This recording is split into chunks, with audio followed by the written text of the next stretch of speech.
Aussitôt après son baptême, l'Esprit poussa Jésus dans le désert, où il passa 40 jours tenté par Satan. C'est ce que nous dit saint Marc dans l'évangile de ce premier dimanche de Carême. Matthieu ajoute même un autre détail en nous disant qu'au désert, Jésus jeûna 40 jours et 40 nuits et il eut faim. Le Seigneur a jeûné. Et puisque ce temps de carême que nous avons commencé le mercredi des cendres est souvent associé à l'idée du jeûne, j'aimerais m'arrêter aujourd'hui sur le jeûne, sa forme, sa signification et son importance durant ces 40 jours de carême qui nous séparent de Pâques et qui nous rappellent le temps que Jésus a passé au désert, jeûnant et priant pour se préparer à sa mission. Qu'est-ce que donc le jeûne ? Généralement, quand on parle du jeûne, on pense au fait de se priver de la nourriture ou de la boisson pendant un temps. Mais attention, un jeûne sans prière ni motivation spirituelle n'est qu'un simple régime diététique, soit pour maigrir ou garder sa ligne droite ou courbe. Bref, d'où la question que je me pose, pourquoi jeûner ? Si ce n'est pas pour maigrir ni pour garder la ligne. En fait, je jeûne par privation de nourriture ou de boisson, d'abord pour mieux fixer mon esprit sur une intention de prière bien précise, en me libérant des lourdeurs, des pesanteurs, de la superficialité, de la distraction dans lesquelles peuvent parfois m'enliser le confort corporel ou matériel, l'abondance ou le superflu de mes avoirs, la soif du savoir et voire même l'ivresse du pouvoir. Autant de choses qui, quand elles ne sont pas bien ordonnées, m'empêchent de bien discerner la volonté de Dieu dans ma vie pour l'aimer et y adhérer et chercher à la réaliser. Ma deuxième question est un peu plus pratique. Comment donc devrais-je jeûner pour atteindre cet objectif ? Une privation volontaire et spirituellement fructueuse devrait impacter mon esprit de deux manières.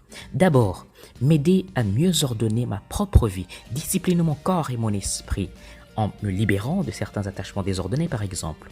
C'est le côté ascétique du jeûne. Et ensuite, m'ouvrir davantage à l'autre par le partage et la charité envers les plus nécessiteux. C'est le côté altruiste du jeûne.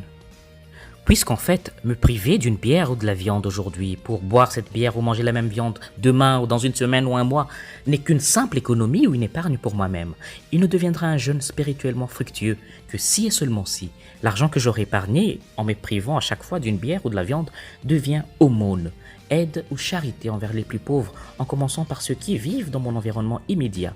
Je vivrai dans l'incohérence si je prétends aider des pauvres à des milliers de kilomètres de chez moi, quand je suis incapable de voir la misère à 2 pas de ma maison, et surtout la misère dans ma propre famille. Mais cette dimension altruiste va plus loin que l'aspect matériel des choses. Jeûner véritablement va jusqu'à se priver ou à renoncer au plaisir malsain que l'on tire du malheur de l'autre. Ainsi donc, pour mieux grandir dans ma foi et tirer grand profit de ce temps de grâce qu'est le carême, que l'Église m'invite à vivre intensément chaque année pour mieux me préparer à célébrer la Pâque de notre Seigneur Jésus-Christ. Je peux sentir le besoin et me décider de jeûner, par exemple, des paroles blessantes, des colportages, des commérages, des critiques ou de toute autre attitude, pensée ou action qui offense, salit ou blesse le prochain. Prie donc avec moi à chaque fois que tu voudras faire l'offrande de ton jeûne au Seigneur. Accepte, Seigneur, le sacrifice de mon jeûne et de mes autres privations pendant ce temps de carême. Qu'il m'aide à mieux ordonner ma vie pour ta plus grande gloire et grandir dans la charité envers mon prochain, en commençant par ceux qui vivent dans mon environnement immédiat.